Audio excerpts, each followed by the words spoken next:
And what's going on, guys? Welcome to another edition of That Just Happened, presented by CrossBonesMMA Radio.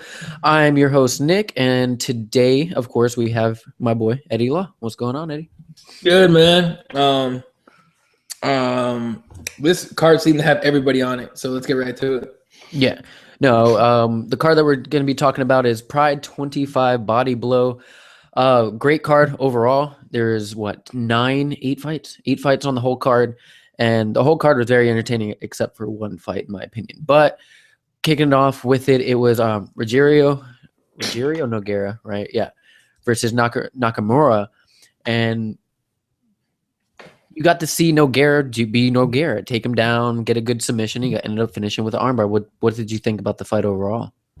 You know what? I thought it was a classic Nogueira either brother fight. I mean, it was Nogueira would just look like he was very, very happy off his back. It's like he wanted to be on his back for the most part. He kept trying. I mean, the Nogueira brothers are two of the guys that are the best in MMA at getting submissions off their back. They're always freaking dangerous off their back. The jiu-jitsu is always good. On top, they're deadly with the ground and pound.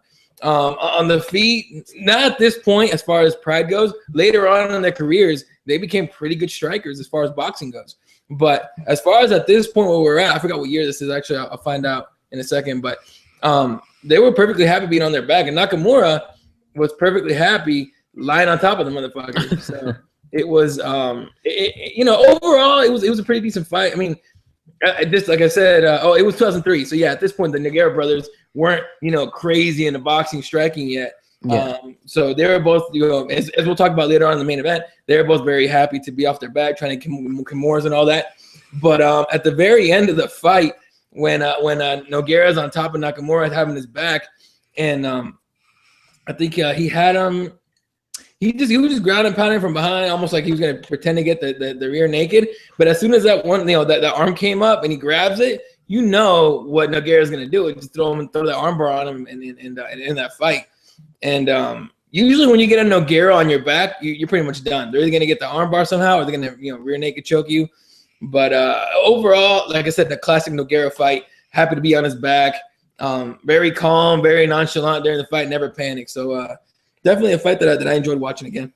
Yeah, exactly. And like you said, Nogueira just likes working off his back. Back then they were just that submission fighters, and they were really good at doing it. And that's exactly what he did. But after this, he actually went on to fight Sakuraba and beat Sakuraba in by decision, and then Alex Stiebling, which we're going to get to in a minute. But no, it's Nogueira brothers, man. You can't ever go to the ground with a Nogueira brother and not expect to get submitted, basically. Yeah, I mean, it's again, and even now, there's a word. They're not joking. They're legends. They're always going to be legends. But even now, when you fight a Nogueira, you kind of know that you're going to stand up and strike with them. You still don't want to be on going to the ground with them.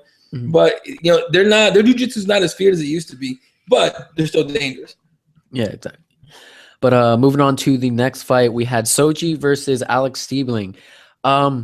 Very confusing fight, not confusing fight, very entertaining fight. The second round was very entertaining. Alex he went for a rear naked choke. Well, first of all, he got caught. He got dropped dirty, then came back, ended up rolling into a better position and getting Soji's back. And then Soji ended up being put in a rear naked choke, but he was thumbs up into the camera, waving to the camera, saying that he's still alive. It was a good fight overall. But what really sucked was the decision, because the whole fight, Stieblin's winning it. On the feed, he was winning. On the ground, he was basically winning it. But then they gave the fight to Soji, which he started crying like Andy Wang, like we said before. So what do you think about this fight overall? First of all, the reason we're bringing up Mr. Andy Wang, and Fred Kirby's not watching, so fuck him. There's a running joke on Keyboard Warriors that because Fred calls Aaron just a hater all the time. So Aaron has become Fedor Emilianenko, right? Well, Fred Kirby's bitching, and I made a joke today. We were talking on the DM group thing, and I said, "Well, Fred, you sound like Andy Wang, man, bitching about haters and shit." And it kind of got everybody laughing. So now he's Andy Wang. So yeah, overall, this fight was kind of weird. And I'll tell you why. Because, Stiebling, I gotta explain. Alex Stiebling wanted to keep the fight on the feet, all right. And after Shoji ate like a few people, he ate like 4 or 5 low kicks. By the way, I'm so glad commentary has gone on this far. Now I'm kind of stumbling on my words now. Okay, Rogan is the shit, right? You don't mind Mike Goldberg. Brian Stan's good. I don't know who the hell was working with Boss. Boss is a legend in commentary, in my opinion. He's still great now with World Series of Fighting. I forgot the name of the guy that was with Boz. But oh Jesus, he was calling things roundhouse kicks when they were going even below the knee. It was ridiculous. So that part was weird. But anyway, after Shoji ate a few leg kicks, he took that fight to the ground quick. And Steven did not want to be there. But the weird thing is for me was that Shoji would actually pass Steven's guard repeatedly and do nothing with it. You know what I mean? Yeah. Like he would pass the guard and Steven's jiu-jitsu wasn't that great in this fight. I don't know about his whole career overall. This is the first Steven fight that I ever watched, to be honest with you. Mm-hmm. But he overall would just get back in the guard. Somehow he would pass guard, try to do something, and somehow he ends up back in Steven's guard. So and I have notes here a couple of times here. So anyway, Shoji knocked Steven to the ground, and then at one point in the fight, the second round actually, Shoji knocked Steven to the ground and was unleashing ground and pounds, dropping knees right to Shoji's face, or Steven's face, by the way, is a rule I think we need to bring back. We should be able to knee motherfuckers in the face when they're on the ground. I don't give a shit what you're doing. This is a fight. If we're talking about fighting, you should be able to eat a knee and a foot to the face. I don't give a shit. That's just kind of what it is, my opinion. But anyway, Steven was a bad motherfucker, man. He just showed you could not finish him. Dropping knees in his face, ground and pounding him. He had nothing. So then the cool part was that Shoji got full mount, and Steven was somehow able to reverse the position. And then he took Shoji's back, put him in a rear naked choke. And it wasn't under his chin, so he wasn't going to put him to sleep. But he had him on that neck, man. And when they have that right here, that's all pain. So if you tap to that, you kind of a pussy. But, he couldn't get under the chin, so he just kept cranking and cranking. And, Shoji at one point gives the camera a thumbs up. That, yeah, I'm good. I'm okay.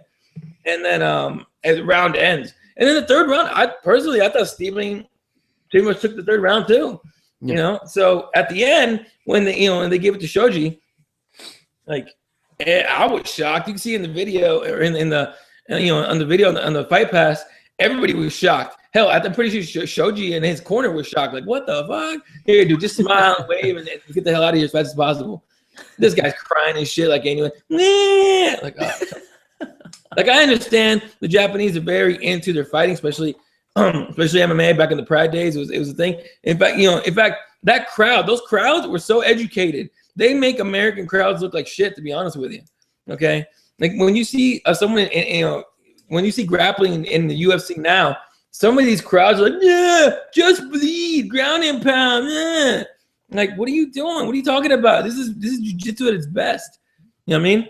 And in Pride, especially during the Nogueira fights, the crowd knew what was going on. Like, they saw a guard pass, it was like, oh, like they knew what the hell was going on, right? Yeah. So these American crowds look like shit. But for that was a horrible decision, man. It really was a terrible decision. Yeah, no, it was. That has to be one of the worst decisions I've seen in like older decisions. Like we had some bad ones in the UFC, but that was just really, really bad. And let's get into the crowd. Actually, what you're talking about, I like the crowd. That crowd was sick. If they're landing punches, they're cheering, they're going for it. They support every fighter. They didn't boo any fighter. It's very respect down there, and they respect the martial arts and everything like that. So I really enjoyed the crowd overall too. But yeah, sucked to be Alex Stiebling. I know I think he went on like a win streak after this. My computer decided to freeze right now. The weird part about Stiebling was that, and they were talking about it during the fight, so I went back and looked up pictures of him, and he had a different hairdo on almost every fight. Yeah, it was like, and he was matching his shorts for the most part. I was like, what the? I mean, cool, but I can't take you seriously. Like, what are you doing? Stop! Don't do that. Go on with your weird fucking blue tabs and move on, dude. Yeah, but no, it was overall a good fight. Really enjoyed it. Decision was shit, but what can you do? Can't win them all. But the next fight was so boring. I don't know. It was Alexander versus Yamamoto. They didn't touch gloves. They weren't going to touch gloves. They were apparently in the interviews. They're saying, "No, we're going to go. We're going to fight. We're going to put on a show." They didn't put on a show. They held on to each other the whole time on the ground, which I was waiting for the ref to break it up and stand them up the whole time. And even even Boss Rutan was like, "Are we going to get where is the ref? Yeah. What is he doing?" and everything like that. And they didn't stand him up. Then he finally stood him up, but he didn't stand them up. He just put them back in the same position in the middle. Which he just dragged in the middle. But what the hell? It was bullshit. But I do want yellow cards and red cards back in the UFC. I want to. And I'll talk about the yellow card thing when we get to the Rampage fight because that pissed me the hell off. Yeah, that did. In this fight though, it just like you said, it was the 03 version of what Aaron Robbins likes to call wrestle fucking. I mean, it was basically. And again, I'm sorry. I know it's not supposed to be a not safe for work show, so I'm going to try and cut down the cousin. But still, it was basically that. They were just hugging each other on the ground, and you were waiting for the ref to do something. That fight should have been full of yellow and red cards all over the place. Yeah, I mean, just end the fight. Stop it right there. They're not doing anything. But end of the day, Alexander Asuka wins. To be honest, should have won. I thought Yamamoto should have won that fight for sure. But coming off a Steven decision or the Steven decision, I wasn't surprised at all. Yeah. Is it me or did Yamamoto look like a jacked Pacquiao? Look, man, who knows what kind of Mexican supplements they were using back in the day? I'm assuming it was all kinds of crazy shit. Yeah, no, he just looked jacked for some reason. Yeah, he was jacked. But it is Pride, and we've heard rumors about Pride. So anyway, going back to the fourth fight, well, my favorite fight on the whole card, it's Anderson Silva, of course, fighting Carlos Newton. And that was a good fight. Carlos Newton controlled Anderson Silva on the ground, took him down, controlled him, started ground pounding him, doing what he did best. But then when it came to the feet, the precision, can't speak, punches of Anderson Silva took out Carlos Newton, and with a flying knee, a dirty flying knee, like out of nowhere flying knee. And kind of Boss called it. He's like, "Look, I think we're going to see a knee." And we got the flying knee, and he was out. He was out cold. And then he just continued. And what did you think? I love that fight. You know what? That was one of the classic Anderson Silva fights that if you're an Anderson Silva connoisseur like yourself or a fan like yourself, that you remember. And you remember very vividly because it was a position striking fight for Anderson Silva. All his look, even now, I will say maybe not so much against Nick Diaz, but in every other fight when he was on that roll, even kind of against Chris Weidman, in those losses, his striking was still on point. He was like surgical with it. They used to call him the Roy Jones of Roy Jones Jr. of MMA. You know what I mean? And then to time that knee perfectly, where Carlos Newton was kind of like dropping down. But it was weird. It was like Anderson Silva knew it was coming before even Carlos knew it was coming. It was that kind of weird thing. And Carlos shoots, Anderson Silva, boom, bam, right in the face. It wasn't even completely the knee, or was it the knee or the shin that hit him? See, Boss was saying it was the shin, but I thought it looked like the knee. Yeah. Yeah. So I think it was the knee that hit him. Newton goes down. He kind of like gets up, looks around like, where am I? And then, Anderson Silva finishes him and picks up a win.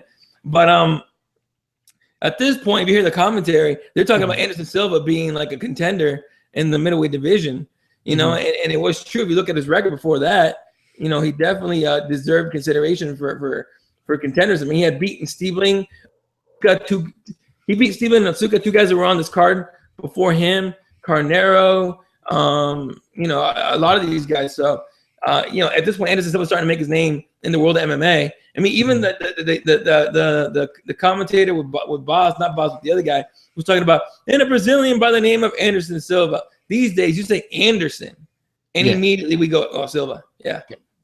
So yeah. Yeah, no, it was a good fight. Carlos Newton, I liked Carlos Newton back in the day. If he was still fighting, I think, is he still fighting? I don't think so. No, Newton, I'm pretty sure someone Newton's fighting in Bellator. Is he? I don't know if it's Carlos. Let me find out. I don't think it is. No, it's not. He retired. Okay. His last fight was in 2010. Yeah. But no, I like Carlos Newton. He was a good fighter, and he put it to Anderson Silva on the ground. But no, you can't. Back then, you couldn't touch Anderson. If you're standing, you're getting beat, and that was the only way he won. So I enjoyed the fight overall. Why was Anderson just screaming the whole time after the fight? I found that kind of weird. Because first he did his Michael Jackson dance, and and by like the fourth time he did it, I was annoyed. I was like, dude, stop. Yeah, even I was annoyed. Fuck. He's taking the picture and he's just screaming. I'm like, calm down, dude. Calm down. It's all right. You won. But you know what? Here's the thing, and I'm going to go on a little bit of a tangent here. I think Joe Rogan has said in this podcast before that he thinks in order to be great, you got to give into a little bit of madness, right? Michael Jordan, Mike Tyson, Muhammad Ali. There's a little tiny bit of madness that goes along with being a great athlete, a great anything. You know, people think you're off. When Michael Jordan would play golf, even now, he would get so competitive, he'd get pissed off if he lost. You know what I mean? Anderson Silva was probably like going into those fights like, I'm gonna kill me a mofo. And once he won the fight, that adrenaline just rushed out. So, I'm not. It was annoying, but it's completely understandable from one of the pretty much the greatest of all time. Yeah, and like you said, you have to be a little mad to be great. Look at John Jones; he had to be a little bit mad. I don't think he's mad. I think he's stupid. I think he's stupid.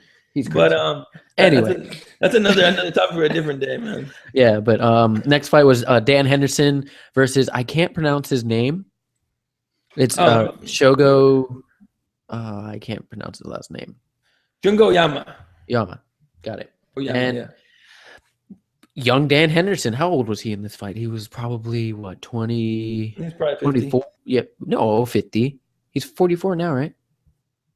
Yeah, he's 44 now. He was about probably like 28-ish, probably. And he looked young. He looked good. He looked fit for his age. Yeah, he looked pretty good. And this fight was crazy. It was just the beginning of the fight was a straight brawl fest. And then they rocked each other at least once. Then you get Dan Henderson winning by H-bomb, basically. Just dropping his head down and throwing that right hand. And he ended up catching him. And Dan Henderson, this is when they were talking about the 185-pound division in Pride and adding it and making it a title and having Dan Henderson fight Anderson Silva, fight Carlos Newton, fight all these people. And what did you think, though? All right. So here's the thing about Dan Henderson is that watching this fight, you can see where that damn right hand comes from, right? Because he had that shit. And he even back then, dude, we're talking about 2003. We're talking about, what was that, 12 years ago? Mm-hmm. 12 years ago, even then, Dan Henderson was loading that right hand up. You knew what the hell was coming. He was using his wrestling way more back then, but you knew that right hand was getting loaded to knock someone's face off. So it was entertaining to me that way. But when he caught him with that right hand, rocked him and then finished him off on the ground after. First of all, he rocks him. He was and then he takes him down hard. Yeah. And then he finishes him. So, this is when Dan Henderson, he was already making a name for himself, but they were talking about him, fighting Anderson Silva, actually. I mean, if you hear one of the comments, we'll just call him the no-name commentator. In a second, I'll look it up who he was. It's a fight professor, man. It's Steven. I can't remember his last name. Okay, we'll say Steven. I don't know. You know what? The only reason I don't know his name is because he annoyed the hell out of me in every Pride card I ever watched, to be honest with you. But I'm sure, look, I'm not taking anything away from him, and I'm sure he's a legend. I'm sure I'm going to get some shit for that. But regardless, I think I prefer Boss Rutan a lot better. But he was saying, like, we should see Dan Henderson against Anderson Silva. Little did we know that we're going to get that later on. Yeah. But overall, great performance for Dan Henderson. And honestly, like I said, it gives you a peek. Like I said, you can only connect the dots going backwards. You can't connect the dots going forwards. So if you look back at those fights, it's like we were getting a hint of what was to come. And these days, Dan Henderson fights. I mean, he's going to fight main event in New Orleans, like it is. You know it's coming. Tim Bosch is going to try and take it to the ground, and Dan Henderson is just going to be loading up that right, just waiting to just throw that shit and try to finish the fight. Yeah. No, I think he's the only fighter now that's still active that just waits for that right hand. He just holds it. You see it. You know it's coming. He has it right there. And he's like, all right, I'm going to hit you with this. I'm going to wait for it. I'm going to set it up, and I'm going to hit you with this, and you're going to go sleep.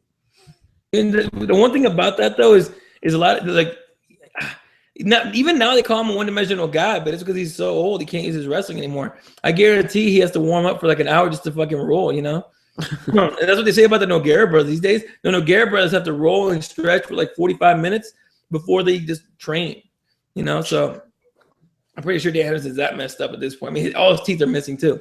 Yeah. But you know, it's one of those things that's like, okay, yeah, maybe I only got one trick. Like I'm a one-trick pony, but come and try to stop this pony, bitch. Like, you know, you can't do it. So I'm wondering if one day Ronda Rousey, you know, her armbar, at some point someone's gonna figure out how to defend armbar so well that everybody else figures out how to do armbar so well that her armbar is gonna be obsolete. I don't think it's gonna happen. I think she'll retire before that even comes close to happening. I just realized I sound like Joe Rivers right now. My voice is jacked. But rest in peace, Joe Rivers. But regardless, you know, MMA has evolved so much that just being one dimensional obviously is nowhere near enough to be a professional fighter. In fact, right now you have guys in the UFC that are one dimensional, like obviously one dimensional. For example, I'll give you one. I give you one guy no one even knows or remembers is in the UFC. But this guy, if he ever gets his striking down, could be a beast. Ian Entwistle out of England, he just fought Anthony Burchak in Phoenix in December. And Ian Entwistle's MO for his entire career has been leg locks, heel hooks, right? So I actually got to interview Anthony Burchak and Ian Entwistle, right? Ian Entwistle had to be through email because I couldn't get a hold of him on the phone. Obviously, I'm in Arizona. He's in England somewhere. But you know, Ian Entwistle was talking about I'm going to get him in a leg lock and whatever. And Anthony Burchak was like, well, he can try and get me in that, but I've been training my jiu-jitsu. And what does Ian Entwistle do? Goes in and gets the damn heel hook. And then if you watch the video, you guys should see this fight on Fight Pass. Just look up Ian Entwistle against Anthony Burchak. And he gets him in the heel hook. And you know, the way he defended to roll out of it. Mm-hmm. And Ian Entwistle just rolled with him until he hit that cage and Anthony Burchak couldn't go anymore. He had to tap. So, you know, he is that good at the heel hook. Huzama Paharis, same thing, except he's a massive dude. So we're talking about two guys that are pretty one-dimensional that are still fighting, but at some point they're gonna get figured out and they're gonna be defeated. Jake Shields gets a crack pretty soon here. I think maybe even this weekend. Is it this weekend? I think it is this weekend. Yeah, so somebody out on Twitter will correct me if I'm wrong because I'll look it up in a second. But Jake Shields against Hutama Paharis. Jake Shields is a great jiu-jitsu guy. He could be the first guy to figure it out. You know, and like they say, when Mike Tyson lost to Buster Douglas, what happened after that? Everybody beat Mike Tyson, right? Yeah. It's like back in the day when people were amazed and astonished about a 4-minute mile. I forgot exactly who one guy could do it, and then somebody else did it, right? Somebody else did the 4-minute mile running, and then a bunch of people started doing it. You know.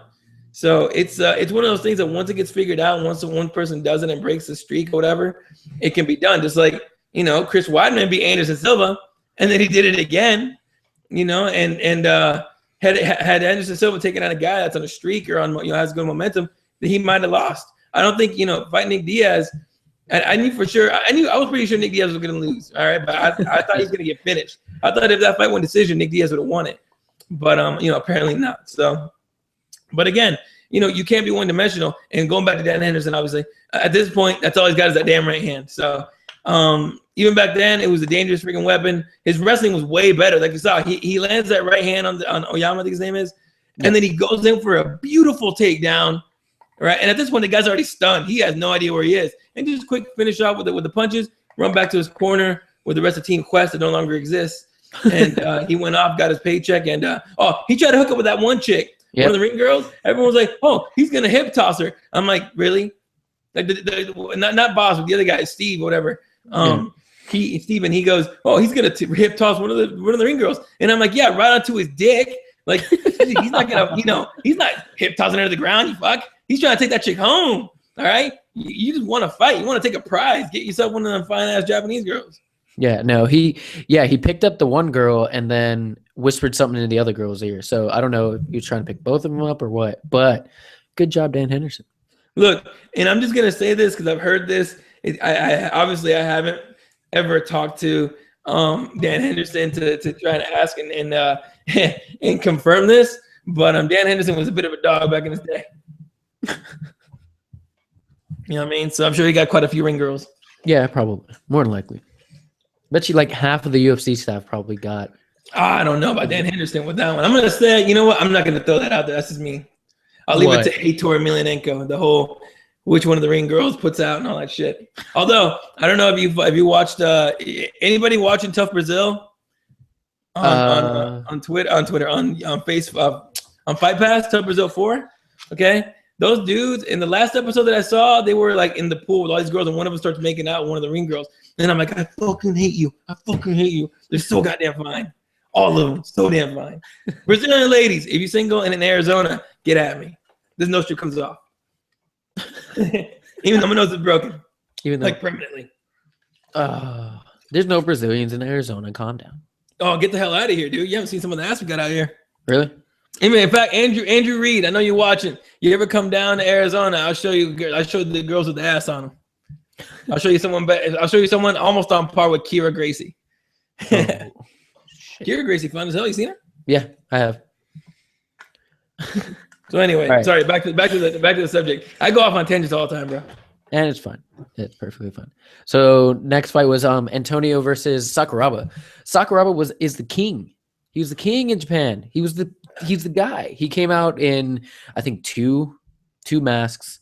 Took one off, had another mask on. He had confetti and shit, and it was kind of cool. But he was the guy in Japan. Everyone loved Sakuraba, and his ass got caught dirty. He was winning the fight really decisively. First round, definitely him. Just controlling the fight. Then second round came along. He was controlling the fight, but he just got caught. He just got too cocky and got dropped and finished. So what did you think about it? All right, Twitter getting crazy. This was back in the day when Sakuraba was a showman, right? You saw him, you saw the entrance. He comes out, one mask, and then another mask, and whatever, and he's almost dancing up on his way to the ring and everything. Almost, not completely, but he gets in there and he starts fighting, just like you were saying, dominating the whole fight, and then he gets a little cocky, right? His striking has always been really good, but he was not afraid whatsoever of and I can't believe I can't remember this cat's name. Antonio Shembri, who, by the way, a Henzo Gracie guy. But Sakuraba got too cocky, right? Starts, throwing. He throws the usual stuff, starts getting a little cocky. And then, like, he puts himself in danger, like, on purpose. He's not afraid of anything Antonio has to offer. And then he gets caught with his knee. Gets dropped. Okay, what do you got, Fred? Don't listen to him, Drew. The real ass resides in Dayton, Ohio. Oh, this motherfucker. Who goes to Ohio? That's fucking Fred Kirby's trapped in Ohio. Goddamn Andy Wang can't leave Dayton for some goddamn reason. Anyway, we'll get another one up in a second. Oh shit. Anyway, regardless, I lost my train of thought. Anyway, Antonio lands a nasty knee, and Sakuraba gets caught. And even everyone in the building is talking about this is the biggest upset ever, and it might have been, had it not been for Chris White. But at the same time, I don't care. I'm gonna keep bringing that fight up, dude. But at the same time, it's a fight that a lot of Sakuraba fans will remember forever because no one remembers Antonio really. Yeah. But it's a fight that a lot of Sakuraba fans forever. I guarantee remember forever. I guarantee Sakuraba remembers that shit. In fact, the funny thing is Sakuraba's a fighter. The corner for Antonio is Henzo Gracie. Years later, Henzo Gracie against Sakuraba and Metamoris. Even though they fought before, Sakuraba broke the dude's arm. But to see that fight again, I love the legends, man. I have so much respect for the legends. And even now in the UFC and even in Bellator, you're starting to see some guys that in 20, 30 years, we're going to regard as legends, and our kids will fucking regard them as legends and all that. So it's a special time to be alive and to be able to watch MMA grow with the good and the bad, all this Reebok shit and all that. But in fact, we'll talk about the Reebok thing at the end of the show. We'll put a little extra, but yeah. But again, Sakuraba, legend. You ever say Sakuraba and Metamoris? I'm there. In fact, if I could meet Sakuraba, it'd be the shit. But overall, what do we got? Fred Kirby. All right, I'm waiting for you, bro.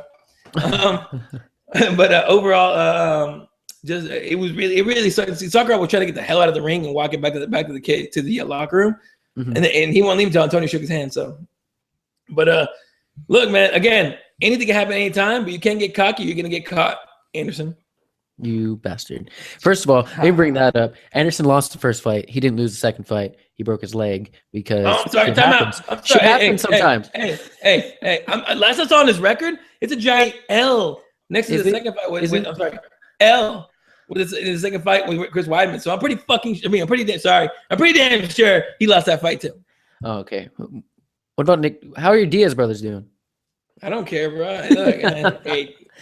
Here's the thing about being a Nick Diaz fan and a Nate Diaz fan, okay? And is that you can say here's the thing. You can, with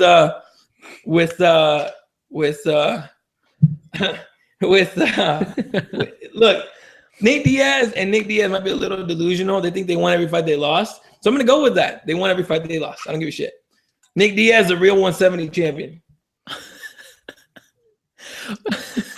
Nick Diaz didn't lose to anybody. No Nick Diaz is on a 3-fight losing streak. There's no way that he's ever gonna touch a champ. Look, man, look. All his fighting is getting in the way of his weed smoking. Okay, he's too busy. Relax. Not to mention he's about to have plenty of break to get high. But yeah, all right. So moving on to the next fight. Hold up a second. Wait, what is it? Shit. It's not just Fred. It's not just me shitting on Fred at this point. Andrew Reid says to Fred about the because Fred Kirby tweeted out, don't listen, because I said about the come get some ass, some good Brazilian ass, a good ass in Phoenix or in Arizona. Fred goes, don't listen to him, Drew. The real ass resides in Dayton, Ohio. First of all, nobody resides in Dayton, Ohio, but Fred Kirby. All right. And second of all, Andrew Reid tweets back to him and says, do they all wear wife beater vests? Wife beater vests. Because if you saw the last Keyboard Warriors on Tuesday, Mr. Fred Kirby was sporting a wife beater, which is hilarious. Anyway, yeah, sorry. Continue the next fight. What was the next fight? Rampage. We got to see young Rampage, 24-year-old Rampage versus Kevo. I can't fucking speak. Kevin Randleman. It's Rampage. We got to see Rampage actually throw some knees for once that I've ever seen him throw knees, and he threw knees, and he ended up knocking out Randleman with a knee. And his takedown defense, where is that gone? Like, his takedown defense was on point, and now he has no takedown defense. Look, man, it's questionable whether Rampage Jackson can even lift his knees anymore. If you watch this fight with Stephan Bonner, right? Was that his last fight? Who did he fight last? He fought why can't I remember his name? The weird Kimo. No. Well, I'm sorry. He just fought. He just fought. God damn, what did he fight? Why can't I remember that fight now? Holy shit! It was so uneventful that we can't remember. Regardless, anyway.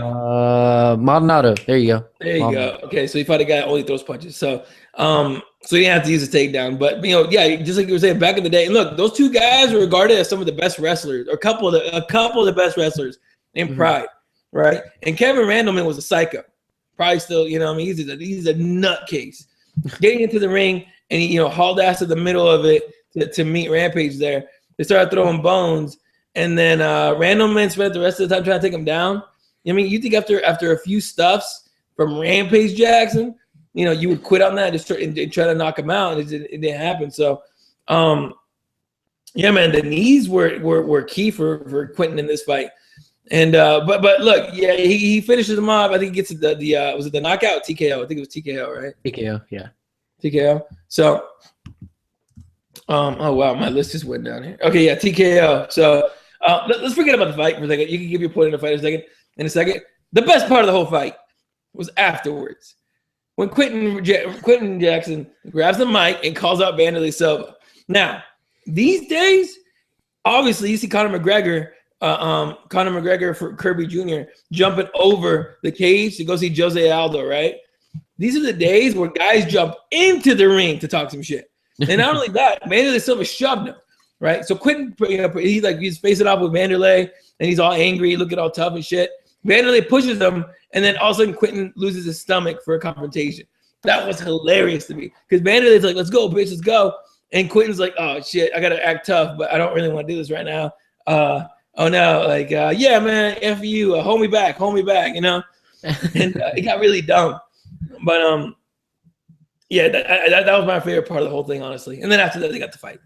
Yeah. Well, they got the fight.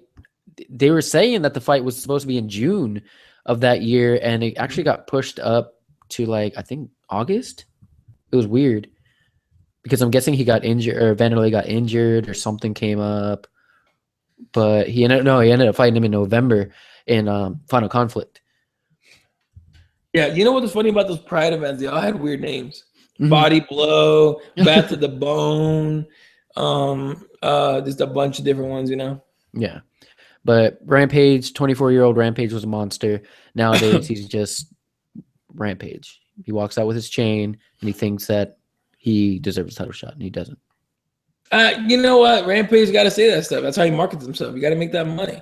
You know, just like Conor McGregor's gonna lose to Jose Aldo, but you know, he's gonna keep talking because that's how he markets himself. That's how he made all that money. He's made all this money and he's made all this fame and all this hype off of talking.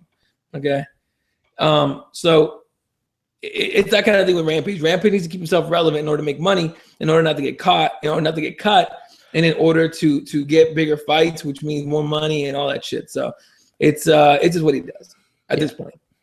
So moving on, we got the main event. It was for the heavyweight title. We have Fedor Emelianenko versus Rogerio Nogueira. And it was an entertaining fight. Nogueira wanted to work off his back, and he worked off his back, but got beat up working off his back. Fedor just kept pounding, and he didn't care. He was like, yeah, here's my arm. Here, go for a Kimura, and I'm going to hit you in the face. Go for armbar. I'm going to hit you in the face again. And I like the entrances back then. Because Fedor just came out, white T-shirt, one logo on it, no emotion, just walked in there and did his thing. But what did you think of the legend Fedor? First of all, does anybody else come out and look like a serial killer the way Fedor did? His face, stone cold. If Fedor, first of all, forget the fact that I know who Fedor is. If I didn't know who Fedor was and he walked out and walked in front of me, I would think this fucker's about to kill me. This guy's insane. So, yeah, okay, Aaron, I said it before. I know I sound like Joan Rivers right now. Okay, my voice is fucked up right now. All right, it's just one of those things. But Aaron Robbins tweeting out, Eddie sounds like an old broken down jazz musician. I might as well be at this point. This is what happens when you lose your voice. But but anyway, so with Fedor, looking the way Eric, being the way he is, he looked like a fucking serial killer to me. But yeah, you're right. In this fight, again, it's big. It's the Nogueira brothers. Big Nog thinking he can win off his back. And does anybody? I mean, do you know anybody else? Or do you remember anybody else that hits as hard as Fedor did on the ground like that without having to stand up? I mean, who else dropped bombs like him? Nobody. And he did that the entire fight. I don't remember one round that Big Nog won, and somehow it was still a split decision. It makes no sense. You know what I mean? Here's one crazy part though. When Fedor's on top of Nogueira, he's dropping just freaking murderous bombs. In between rounds, they show the camera on Fedor back. Fedor just calmly walks back to his corner. Nogueira has no clue where he is, right?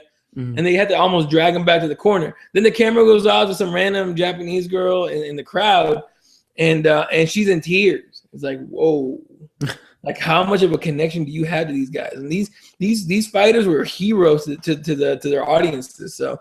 Again, these are the days where people boo Ali Quinta. He tells everyone to fuck off and all that. So it's a fun one there. But regardless, both guys legends. Fedor, Big Nog, Lil Nog, all those guys, complete legends. Again, I'll never understand why Big Nog and Lil Nog both think they can win fights off their back like that.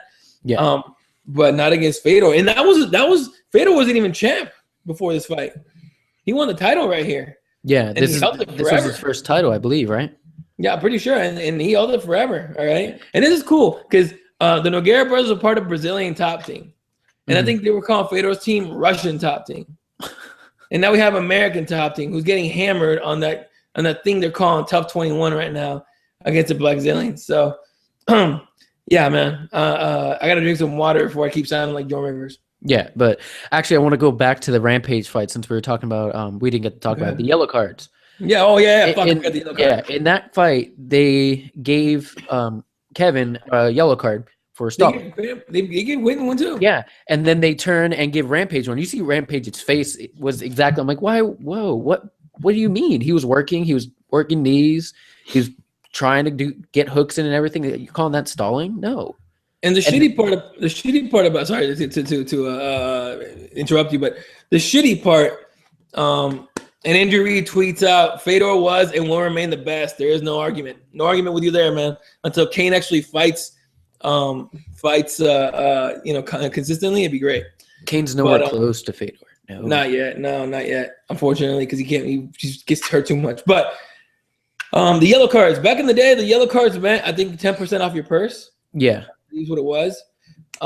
So of course you're gonna get pissed the fuck off if they yellow card you for no reason. Like for sure, Quentin went in the back and was like, "Hey man, you got to take away that yellow card. That's horse shit," you know. But and he was working. Randleman was trying to catch his breath. He gassed out by the middle of the first round. Yeah. So yeah. But I do wish they brought the yellow cards back, and maybe not 10%, but something to where the fighter knows if he stalls, he's gonna get penalized a little bit. Maybe make it a point. You know what I mean? Yeah, that's what I was thinking. Yellow card's a point. You know, if you get a yellow card, so your opponent's allowed to kick you in the nuts once. Something. You're gonna get something for a yellow card. Make these guys not stall. And I miss soccer kicks. I do too. Holy shit! Whose fight was it? Was it Sakuraba fight?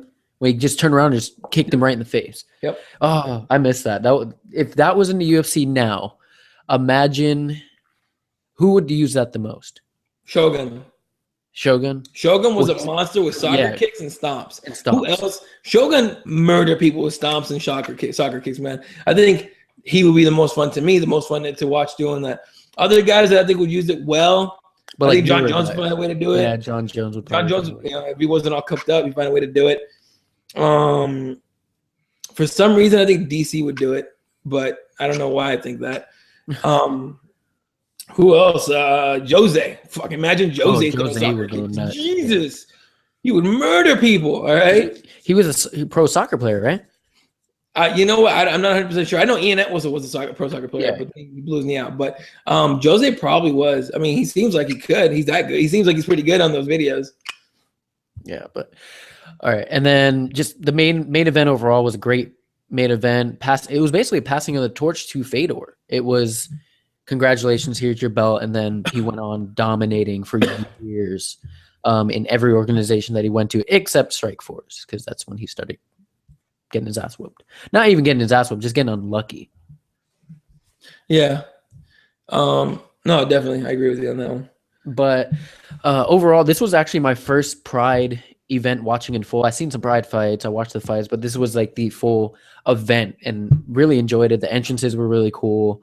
Even the in between bouts with the interviews, the going in the back and playing the Pride video game and stuff like that. I thought that was really cool because like they were joking around, having fun with it, and then here's the serious fight. So I think UFC should do some stuff like that in between fights, like not just interviews, but like I don't know, something. I think bring back Eddie Bravo. You remember the old UFC Eddie Bravo on it? He would actually score the fights in the middle of it.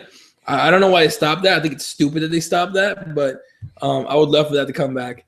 Mr. Stand and Bang, Mr. Dr. Feelgood, as we're calling Aaron Robbins. Dr. Feelgood says they shouldn't take 10%. They shouldn't take 10% because then they would only be paid 40% off a meal at Hardee's. Good point. And oh man, if you guys follow at Stand the letter N Bang Radio. And at Kirby_MMA, if you want to see some really fun back and forth shitting on each other, because Fred Kirby going at it, and Aaron tweeting right back at him, hey, right back at you, you cock-riding wonder. You want to read shit like that? Follow those two guys; they're fucking hilarious. Yeah, no, they're amazing. If you haven't watched Keyboard Warriors, watch Keyboard Warriors because I missed out on it. I'm kind of bummed that I missed out on it because I love watching them argue and them always picking on me, saying that I sound like a little bitch. Because one of these days I'm gonna get my. You didn't watch the last one, did you? No, not yet. I'm gonna probably watch it right after this. Yeah, okay. I know. You didn't get shit out too much, but at some point, somewhere in there, we got you. But still. Yeah. But Overall, like I said, it was my first Pride event watching. I really enjoyed it. I'm probably going to do another Pride card eventually, not next though, but before I pick the next card, or we pick the next card, you want to talk about the Reebok deal? Okay, yeah. So Cody Gibson, I believe, was the first guy to tweet about it. First guy I saw tweet about it. The figures that come out for the Reebok deal, and the guys that have between 1 and 10 fights are getting fucked. Yeah. If you have 1 to 5, I think you get, or what, 2,500? Yeah. You know, let me work on pulling that up real quick. But yeah. Well, I mean, what's your take on it when you heard about it? I think it sucks. It sucks for the fighters. It sucks for the little fighters, the little guys. So the people that are just getting into it, they get $2,500. Yeah, okay, that's from Reebok. That helps. But in your fight camp, you have to stop your job because most of these guys have other jobs. Fighting's not their first and only job right now. And they get, okay, $2,500 helps out, but it doesn't help out all that much. So I think it should be a little bit higher. Champions get 40,000, I think it was. Yeah, I'm pulling it up right now. Hang on. Yep. Anyway, real quick, Andrew Reed tweets out a question: are Fred and Aaron married? They might as well be. Yes. But can you see complicated? It? Yeah, I can see it. Is it complicated? Yeah. These guys are clowns. Anyway, so you see on the screen here, 1 to 5 bouts, you get 2,500. 6 to 10, only $5,000. 11 to 15, it goes up by 5 until you get to about title challenger. And then, oh wow, the champion gets 40 grand. Right now, a champion can make way more than that. And Brendan Schaub, who's not even close to a title challenger, according to him, can clear 100 grand or more in sponsorships. This deal fucked him hard. Matt Mitrione started tweeting out about it, and then his lawyer told him to shut up. A lot of fighters were coming out about it. Tim Kennedy tweeting out about it, you know, talking about, hey, Bellator, you know, tweeting about, hey, Bellator, #Reebok, you know, and the fighters are pissed. And for T-Dak come out and say something about, you know, sorry, fucking, I'm looking at Twitter, so I need to stop looking at. But just to finish my point here on the Reebok thing, all the fighters get fucked, all of them. Okay, all of them. Some more. Okay, most of them more than the other ones, right? Unless you're a title challenger or at 21 bouts or a champion, you're not getting very much, you know. And so, in fact, your boy Roger Narvaez, you know, tweeted out about it, saying like 2,500 I got from one sponsor last fight. So how are you supposed to run an entire camp off $2,500? Exactly, it's nearly impossible. Yeah. So yeah, definitely this is a horrible deal for the fighters. I have to ask, out of $70 million, that's the best you could do. That's pretty insane. And to me, it you know, I want to know what the UFC gets out of it. There's no way they're not, because they're talking about all the money goes to the fighters. That's horse shit. That's complete horse shit. So, you know, people saying, oh, Bellator's going to gain off of this. First of all, there's been a lot of things that have happened in the UFC that people have said Bellator's going to gain from it. Either they're that dumb they can't do it, which I don't believe, because Coker's at the helm of that shit, and he's not that dumb. And two, it's like fighters are going to start leaving. I'm going to have to read my shit in a second. Yeah. And we can't see you too. Huh? We can't see you. No one can see me? No, your camera's off. Motherfucker. Hey, look, Mac, how about fucking in Google Hangout? How about fixing my shit? Okay, so talking to Mr. Stand and Bang, I was not 3, you son of a bitch. And yes, Fred. Hey, ladies and gentlemen, you just saw the angriest version of Nick Pilecki we ever seen in our lives. You son of a bitch. You haven't seen Angry Nick. I told you the story yesterday, what happened to me the other day. Save that for keyboard warriors when you can come on. That was a great story. Yeah, no, no. But yes, Fred, this was it wasn't my first Pride fight watching. I watched the fights, I watched the Best of Pride series and stuff, but full event, like fireworks and all the whistles and shit. Yeah, I liked it. It was really good. Aaron tweeted out, haha, I have no idea how old the little bastard was. I think he's only 14 now. I'm 23, you son of a bitch. Again, Angry Nick. All right, continue. Sorry. So yeah, Pride. Yeah, and you know what? The weird thing about this one is they didn't show the very beginning when they bring out all the fighters at once, and they introduce all of them. I enjoy that intro because you get hear the crazy Japanese lady freaking out and yelling out names and shit. Yeah, But no. yeah. Whoever that lady is, I kind of want her to like announce me coming into a room every fucking day. Like come in and just Scared that'd of be fucking sick. everybody. She was scared the Exactly. shit out of everybody. But yeah, no. all right. So we have to pick another event. I've picked the last two. Oh man, don't put that for- pressure on me. Oh no. I'm not gonna put the pressure on you. Now next week I'm probably gonna have my buddy Mike on here who's just Yeah. getting into MMA. We'll try to get all three of us on probably. He wants to do it. But what's your favorite Nick Diaz fight? Whew. Oh man, favorite Nick BJ Penn because he fucking worked him. No, fuck BJ. But that fight was kind of No. weak, and very one-sided. So Yeah. I don't know. Pick whatever card you want, man. All right, we'll figure something out. I'm probably gonna drift away from UFC again and probably do like a Strike Force or WEC, Okay. these up and coming, and try to get everyone on. But if Fred or Aaron or Mr. Andrew Reed wants to jump on anytime, you're more than welcome. We'll just turn into another keyboard warriors, just talking about old fights. Yeah, at some point we'll just lose track of what fight we're talking about and just shit on everybody. Exactly. That's basically kind of what I want the show to be, like talking about old fights and then just bullshitting half the time. Yeah, you know it'd be fun to do because this week's fight card is a Fight Pass card. Yeah. Is to do a fight companion, but we'll talk about that off the air here. But Yeah, I know those guys heard it now, so maybe they'll be down with it. But that card's pretty fucking early. I'm down to do it. I'm not drinking though because I'm hurting from yesterday. Your liver is gonna kill you or hate you for pretty soon. Yeah, I'm done. But little fun fact, today is the 13-year anniversary of the practice quote from Allen Iverson. I just read that on Twitter.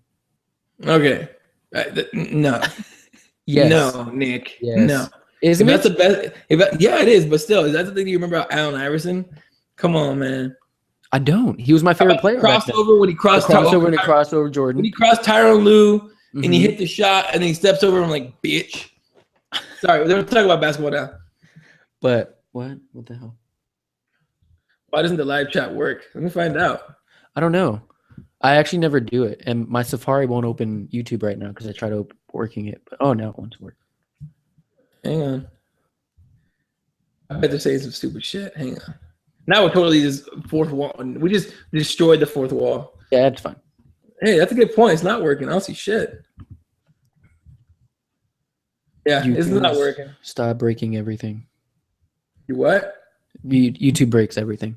All right. Well, fuck it. Let's wrap this shit up. Yeah, but I'll tweet out a what am I thinking of? A card to probably today or tomorrow. Me and Eddie will talk about it and we'll try to figure it out. But thank you guys for tuning in to another edition of That Just Happened, presented by Crossbones MMA Radio and the Radio Network and everybody else. But go ahead and follow Eddie Law at eLaw31 on Twitter, and always uses hashtag Eddie Law knows, because apparently he knows. I know everything. And then you can follow me at Nick X Micro, which they're trying to get me to change it, which I'm not going to change it. At this point, you might as well leave it alone, because all our suggestions would be like Nick bangs dudes, Nick masturbates, Nick's liver's gonna fall out, some crazy shit.